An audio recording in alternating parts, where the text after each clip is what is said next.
البدع والأهواء، أهل البدع العقائدية وأهل البدع السياسية. نقول بيننا وبينكم السلف، بيننا وبينكم الكتب، كان فيقول البدع بيننا وبينكم. Bismillahirrahmanirrahim. Qala al-Imam al-Bukhari rahimahullahu taala al-babul arba'un, bab yang ke-40. Sudah hampir selesai dari Kitabul Iman. Bab maja'a annal a'mala bin niyyah wal hisbati walikulli imri'in ma nawa. Bab yang membahas yaitu datangnya dalil yang berisi bahwasanya amalan-amalan itu sesuai dengan niatnya, demikian pula dengan hisbah, yaitu dengan mencari pahala, dan bahwasanya setiap orang akan mendapatkan apa yang dia niatkan. Baik. Bab ini membahas tentang wajibnya memperbaiki niat. Setelah kita tahu bahwasanya iman itu mengandungi amalan, tetapi kita wajib mengetahui tidak semua amalan diterima oleh Allah sehingga menjadi keimanan di sisi Allah. Berapa banyak orang yang beramal tahu-tahu imannya cuma sekecil dzarrah, naudzubillah. Apa sebabnya? Karena amalannya tidak lulus seleksi, amalannya itu ternyata tidak betul niatnya. Maka diingatkan, amalan apapun Anda wajib untuk memperbaiki niat. Nah, ini isyarat kepada hadis Umar ibn al-Khattab, innamal a'malu binniyat. Tapi masalahnya, kenapa di sini Imam Bukhari menyusupkan atau menyisipkan lafaz hisbah? Padahal hadis Umar tak ada lafaz hisbah. Hisbah ini nanti masuk dalam hadis Ibni Mas'ud. Kenapa hadis Umar di sini tidak disatukan saja? Kan ini ada 3 perkara. Amal sesuai niat, ada hisbah, dan setiap orang mendapatkan sesuai apa yang dia niatkan. Awal hadis dan akhir hadis ini jadi satu. Kenapa tahu-tahu dipisah dengan lafaz hisbah?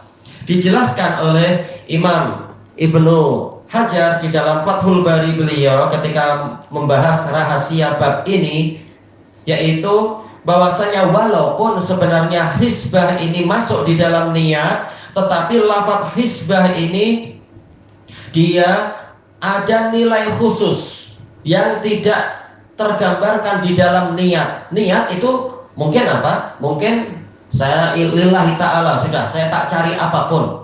Sementara hisbah ini lillahi ta'ala dan mencari pahala, dan inilah amalan para nabi, bukan lillah dan tak mau pahala. Bahkan yang benar adalah mengharapkan pahala.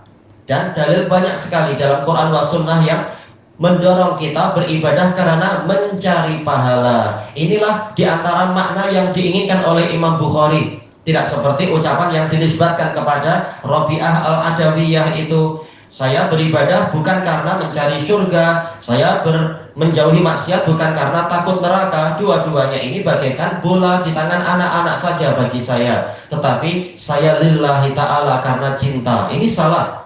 Allah tidak menyuruh yang seperti itu. Nabi juga tidak mengajarkan seperti itu. Bahkan para nabi sendiri, nabi-nabi yang lain, Allah Ta'ala berfirman, innahum kanu yusari'una fil khairat wa yad'unana raghaban wa rahaba wa kanu lana khashi'in. Mereka, para nabi dan keluarga semuanya, mereka senantiasa berlomba-lomba di dalam kebajikan, dan mereka beribadah kepada kami dalam keadaan mengharapkan pahala dan takut dosa, takut siksa. Jadi para nabi sendiri mengharapkan pahala dan mereka khawatir kepada siksa, di antaranya adalah neraka itu. Dan mereka senantiasa khusyuk pada kami. Makanya di sini Imam Bukhari mengingatkan lafaz hisbah, yaitu mencari pahala. Ini penting. Itu dinisbatkan ke dia, entah sanadnya betul enggak. Banyak orang seperti masalah siapa itu? Masalah Syekh Abdul Qadir Jailani, beliau Hambali, akidahnya baik. Cuma banyak orang berikan cerita-cerita palsu, akidah beliau gini-gini, padahal tidak. Ya boleh jadi masalah Rabi'ah juga seperti itu. Makanya kita tidak bilang Rabi'ah bilang, tapi ada lafaz dinisbatkan ke Rabi'ah, dia bilang begini-begini. Iya, kebanyakannya fitnah untuk orang cari popularity dengan apa? Menggunakan tokoh-tokoh yang hebat. Padahal cerita itu kebanyakannya tidak betul. Nah, macam itu. Sorry. Nah, sekarang kita masuk kalam Imamul Bukhari. Fadakhala fihil imanu wal wudu'u was salatu was zakatu wal hajju was shaumu wal ahkam. Masuk di dalamnya yaitu kewajiban untuk memperbaiki niat dan mencari pahala dalam masalah iman. Nah, kali ini iman bagian dari amalan. Padahal apa? Untuk sejak bab pertama sampai bab 39 amalan bagian dari iman. Nah, sekarang untuk bab 40 dibalik. Iman ini bagian dari amalan karena iman itu tasdik diantaranya, pembenaran, ikrar, pengakuan, terutama adalah hati. Nah, hati beramal dengan cara beriman tadi.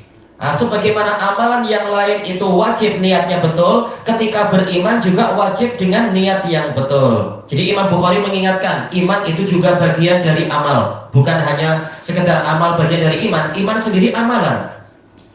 Nah, demikian pula wudu, wudu juga wajib memiliki niat yang benar. Ini pendapat jumhur dan ini yang betul. Sebagian ulama mengatakan wudu tak perlu niat. Tapi yang niat adalah sholatnya, karena wudhu ini syarat sah, tak perlu niat. Ini keliru. Karena wudhu dia ini ibadah khusus dia. Memang dia bagian dari syarat seperti apa? Sucinya baju, sucinya tempat sholat, sucinya badan. Apakah ketika memakai baju yang suci di dalam sholat wajib isi istri ketika mencuci baju itu niat ibadah? Tak wajib. Masalah wajib dia tidak wajib. Tetapi wudhu ini ibadah khusus, bukan masalah mencuci baju. Baik, makanya diingatkan oleh Imam Bukhari yang benar adalah pendapat jumhur. Wudhu ini juga wajib ada niat. Kalau mencuci baju tidak wajib. Cuma kalau dia berniat maka pahalanya besar. Tapi kalau tidak berniat ini sudah sah, sudah suci, boleh dipakai bajunya untuk sholat. Baik, demikian pula slipper. Wajib untuk apa? Bersih, tapi tidak diwajibkan ketika membersihkan slipper, membersihkan alas kaki itu berniat. Tapi untuk wudhu ini memang ibadah yang tersendiri, ibadah khusus. Maka Imam Bukhari mengingatkan wajib ada niat. Demikian pula sholat. Kalau sholat ini ijma, memang wajib ada niat. Zakat, jumhur mengatakan wajib ada niat. Sebagian ulama mengatakan tidak wajib, karena zakat ini adalah kewajiban harta, tak perlu niat. Ini salah, karena zakat ini bagian dari rukun iman, rukun Islam. Dia ibadah khusus, maka wajib ada niat. Demikian pula haji. Haji memang wajib ada niat, dan semuanya sepakat haji memang ada niat. Puasa, jamak, puasa juga wajib ada niat. Wal ahkam. Ahkam ini apa? Bukankah semuanya itu masuk dalam hukum? Dijelaskan oleh Al-Hafidz di dalam Fathul Bari, ahkam yang dimaksudkan di sini adalah muamalat, jual beli, demikian pula misalkan utang piutang atau sewa menyewa dan sebagainya. Imam Bukhari mengatakan wajib ada niat, tetapi yang betul kata Al-Hafidz ini tidak wajib. Dia sudah sah, orang jual beli tanpa niat, dan niat dalam artian mencari pahala ini sudah sah. Baik, jadi semuanya kata Al-Hafidz semuanya wajib ada niat. Niat dalam artian mencari pahala kecuali yang terakhir. Terakhir masalah jual beli keduniaan ini tidak wajib ada niat mencari pahala. Itu sudah sah. Tapi kalau kata Al-Hafidz, kalau diniatkan mencari pahala dari sisi yang lain, saya niaga karena ingin untuk menafkahi anak istri, ini dia dapat pahala dari sisi yang lain. Walaupun asalnya perkara mubah. Nah, ini penjelasan beliau. Kenapa Imam Bukhari menyebutkan data-data amalan-amalan ini untuk menjelaskan yang benar apa. Cuma yang terakhir tidak sampai wajib. Imam Bukhari menganggap wajib, tapi yang betul tidak sampai wajib. Kalau niat mencari pahala memang dapat pahala. Kalau tidak sudah sah, tapi ya tak ada pahala, sekedar jual beli. Wa qala Allah Ta'ala berfirman, qul kullu ya'malu ala syakilatih ala niyatih. Allah Ta'ala berfirman kepada Rasulnya, katakan kepada mereka, setiap orang akan beramal sesuai dengan karakter dirinya. Imam Bukhari menafsirkan sesuai dengan niatnya. Baik. Kalau kita lihat di dalam tafsir Imam At-Tabari, beliau menjelaskan sesuai dengan dohir ayat. Syakilah yaitu tobiah, karakter. Setiap orang beramal sesuai dengan karakternya. Orang mukmin dia setiap kali turun ayat dia akan mendengar dan taat. Setiap kali datang nasihat dari Nabi dia akan mematuhi. Sementara orang kafir walaupun 1000 ayat tetap mereka tidak akan mau taat. dan sebagainya. Ini karakter masing-masing orang akan mempengaruhi amalannya. Baik. Inilah yang dijelaskan oleh Imam At-Tabari. Tetapi untuk apa ayat ini didatangkan di dalam Al-Isra? Polanya adalah pola ancaman. Karena apa? Akhir ayatnya yaitu setelah Allah berfirman, "Qul kullu ya'malu 'ala syakilatihi farabbuka a'lamu biman huwa ahda sabila." Katakan kepada mereka, wahai Rasulullah, setiap orang akan bekerja, akan beramal berdasarkan karakter, tabiat dan sifat dirinya. Dan Rabbmu lebih tahu siapa orang yang lebih lurus jalannya antara orang ini dan orang itu. Tatkala Allah menyebutkan tentang pengetahuan dia, maka di dalamnya ada ancaman. Allah nanti akan menghukum berdasarkan apa yang dia lihat dan dia ketahui dari amalan orang-orang itu semua. Maka ayat ini polanya adalah ancaman. Maka dari itu Imam Ibnu Katsir ketika menafsirkan ayat Al-Isra ini, beliau mengatakan di dalamnya ada wa'id, ada ancaman, ada tahdid, sama ya, ugutan. Bahwasanya setiap orang setelah didatangi dakwah, masing-masing beramal sesuai dengan karakternya. Yang cinta kebenaran, dia akan menyambut dengan bagus dan melaksanakannya. Yang justru cinta kepada kebatilan, dia akan berpaling dan tetap di atas kejahatannya. Nah, nanti di hari kiamat masing-masing akan menerima hasil karena Allah mengetahui amalan mereka, tidak ada yang tersembunyi. Itulah rata-rata tafsir para ulama terkait dengan ayat ini. Tapi sekarang tahu-tahu Imam Bukhari menjadikan ini sebagai dalil tentang masalah niat. Beliau mengatakan ala niyatih. Siapa yang mendahului Imam Bukhari? Yang mendahului Imam Bukhari di sini adalah Qatadah. Asar ini diriwayatkan oleh Imam Ibnu Jarir At-Tabari dengan sanad yang hasan ma'ruf. Imam Ibnu Jarir meriwayatkan dari Bishr ibni Mu'ad, beliau saduq. Bishr bin Mu'ad meriwayatkan itu dari Yazid bin Zurai, yang mana beliau adalah Raihanatu al-Iraq, siqah, bahkan lebih dari sekedar siqah. Meriwayatkan dari siapa asbatun nasfi Qatadah itu, Allah musta'an, terlupakan. Yang temannya Hisham Ad-Dustuwai, ana terlupakan ya. Yang meriwayatkan dari beliau, meriwayatkan dari Qatadah. Sa'id bin Abi Arubah, Sa'id bin Abi Arubah asbatun nasfi Qatadah. Maka hadisnya ini hasan karena Bishr tadi. Qatadah menyatakan ala syakilatih, yaitu ala tabiatihi wa ala niyatih. Jadi menggabungkan semua tafsir, dan ini tidak saling bertentangan. Setiap orang akan beramal sesuai dengan karakter dirinya dan sesuai dengan niat dia. Jadi ayat Al-Isra ini bicara tentang niat, amalan sesuai dengan niat. Baik.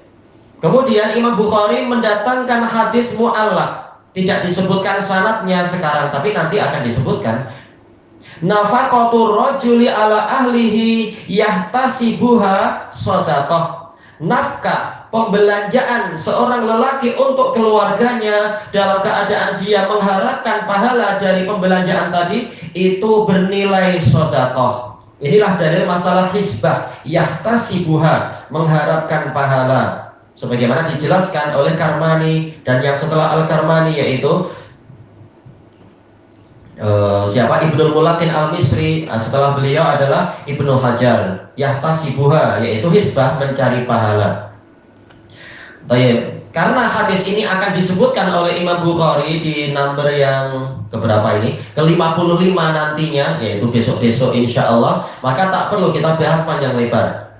Kemudian waqal walakin jihadun wa niyah. Tetapi yang ada, yang kekal sampai hari kiamat adalah jihad dan niat. Nah, ini tidak dibahas di dalam Kitabul Iman. Nanti akan disebutkan jauh di dalam kitab yang lain, jauh sekali. Tatkala tidak dibahas di sini, tetapi tidak disebutkan sanadnya, tetapi beliau membicarakan di sini, maka secara ringkasnya kita katakan hadis ini diriwayatkan oleh Bukhari dan Muslim dari Ibni Abbas. La hijrata ba'dal fath walakin jihadun wa niyah. Tidak ada hijrah setelah Fathu Makkah. Hijrah ke Makkah tidak ada, karena Makkah sudah menjadi negeri Islam. Untuk apa meninggalkan Makkah? Tetapi yang tersisa adalah jihad dan niat. Akan ada sampai hari kiamat. Ketika ada panggilan berangkat dan niat itu akan selalu menyertai. Yaitu ada kesempatan mencari pahala setiap saat. Asalkan kita punya niat yang baik. Hadis tadi juga diriwayatkan oleh Imam Bukhari dari Aisyah secara mauquf, dari kalam Aisyah. Tetapi diriwayatkan oleh Imam Muslim secara musnad, yaitu sampai kepada Rasulullah. Aisyah meriwayatkan dari Nabi, la hijrata ba'dal fath walakin jihadun wa niyyah fa idastum firtum fangfiru. Tidak ada lagi hijrah setelah Fathu Makkah, tetapi yang kekal, yang ada sampai hari kiamat adalah jihad dan niat. Maka apabila kalian dipanggil untuk berangkat, berangkatlah. Baik. Intinya apa? Yaitu pentingnya niat di dalam seluruh amalan. Di antaranya adalah amalan yang paling tinggi jenisnya, yaitu jihad. Kalau tidak memakai niat yang benar, rugi, sia-sia dia. Gimana, kita masuk nggak ya? Atau sudah letih? Enggak, maksudnya masuk ke hadis baru atau ya kita habiskan sekalian berarti, karena insya Allah sudah pernah juga hadis ini kan. Qala al-Imam, Qala al-Imam al-Bukhari rahimahullah, al-hadis rabi' wal khamsun, hadis yang ke-54. Qala haddatsana Abdullah ibnu Maslamah, qala akhbarana Malik an Yahya bin Sa'id an Muhammad bin Ibrahim an Alqamah Ibni Waqqas an Umar. Baik, berarti ini hadis Umar radhiyallahu anna Rasulullah sallallahu alaihi wasallam qala, bahwasanya Rasulullah sallallahu alaihi wasallam bersabda, al-a'malu binniyah, amalan itu sesuai dengan niatnya. Walikulli imri'in ma nawa, setiap orang akan mendapatkan apa yang dia niatkan. Faman kanat hijratuhu ilallahi wa rasulih fa hijratuhu ilallahi wa rasulih. Maka barang siapa hijrahnya itu kepada Allah dan Rasulnya, maka hijrahnya memang dinilai kepada Allah dan Rasulnya.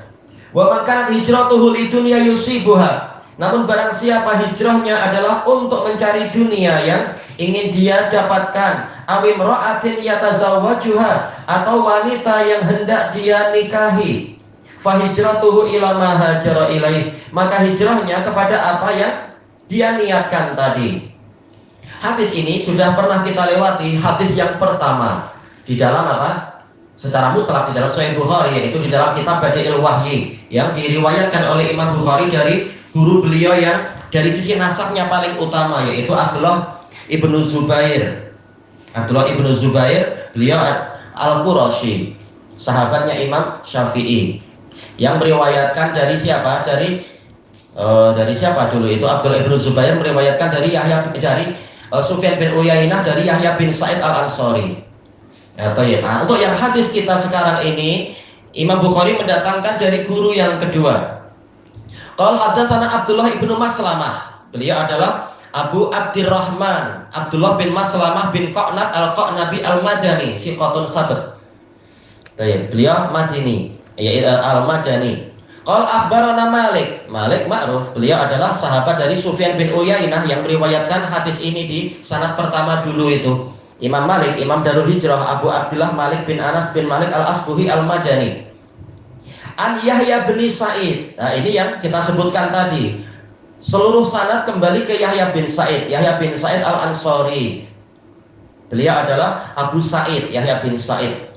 Disebutkan oleh Imam Ibnu Rajab al-Hambali, murid beliau di dalam meriwayatkan innamal a'malu binniyat itu sampai 200 orang. Nah, di sini muridnya adalah Imam Malik. Di dalam sanad yang pertama dulu, muridnya adalah siapa tadi? Sufyan bin Uyainah. Muridnya sampai 200 untuk hadis innamal a'mal. Ayat ke atas sama sanadnya. Ini Madani juga. An Muhammad bin Ibrahim, Abu Yahya Muhammad bin Ibrahim al-Madani, siqah. Bukan Abu Yahya, yaitu Abu Abdullah, afwan. Dia kunyahnya sama dengan Imam Malik. Abu Abdullah Muhammad bin Ibrahim al-Madani. An Alqamah bin Waqqas al-Laisi al-Madani. Ini yang Abu Yahya, siqah. Dan beliau ini boleh dikatakan apa? Yaitu mukhadram. Beliau mau mendatangi Nabi, tetapi ternyata Nabi sudah wafat. Ini Alqamah, kasihan. Nah, beliau meriwayatkan dari semua khulafaur rasyidin, bahkan meriwayatkan dari 10 sahabat yang dijamin masuk surga. Ini Alqamah bin Waqqas, ini min kibarit tabi'in. Bukan sahabat ya?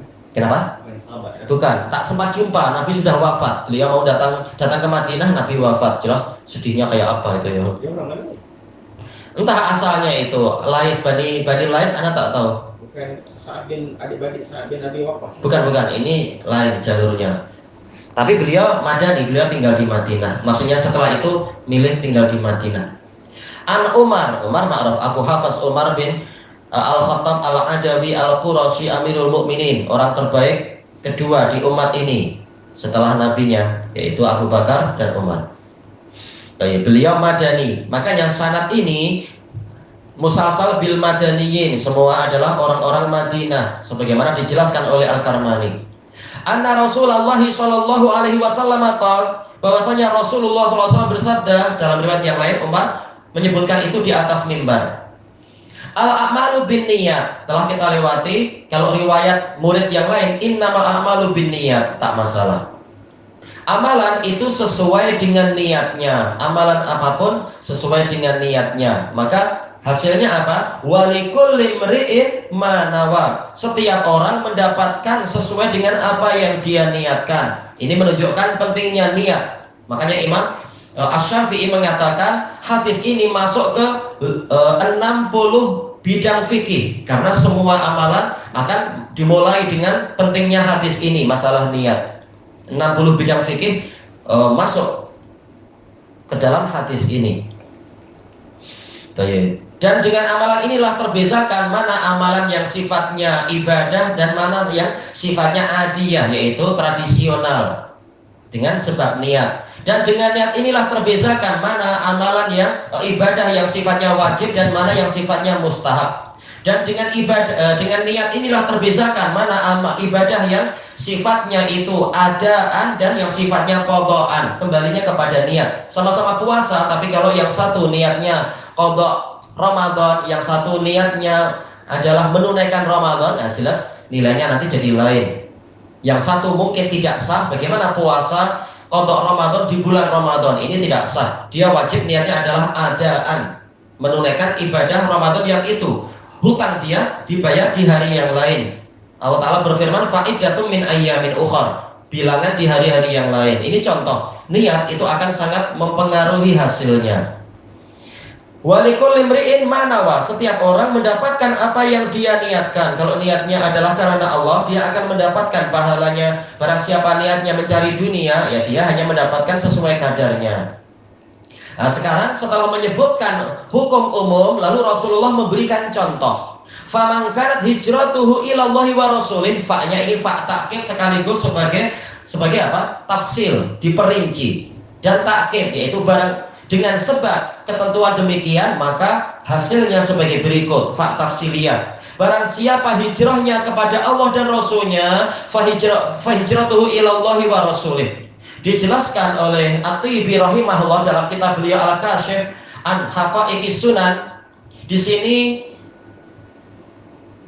fi'lu syarat disamakan dengan jawabus syarat, menunjukkan agungnya nilai dari amalan tadi. Mana fi'lu syarat? Yaitu faman kanat hijratuhu ilallahi wa rasulih. Fi'ilnya mana itu? Kanat itu ya. Sama isinya, yaitu hijrah pada Allah dan Rasulnya. Jawabannya, balasannya hijratuhu ilallahi wa rasulih, diulang sebagai bentuk pengagungan, yaitu memang dia dinilai hijrah kepada Allah, pahalanya di tangan Allah Ta'ala, dan kepada Rasulnya, dia akan sampai kepada Rasulnya. Sekarang sebaliknya, wa man kanat hijratuhu lidunya yusibuha aw imra'atin yatazawwajuha, tapi barang siapa hijrahnya itu adalah untuk mencari dunia yang hendak dia perolehi atau wanita yang hendak dia kawini, fa hijratuhu ila ma hajara ilaih. Jawaban dari syarat tidak diulang, tidak mengatakan fa hijratuhu ila ad-dunya aw imra'ah, tapi sekedar dikatakan ila ma, menunjukkan betapa hinanya niat dia tadi. Makanya tidak diulang, tidak seperti pola yang pertama. Baik.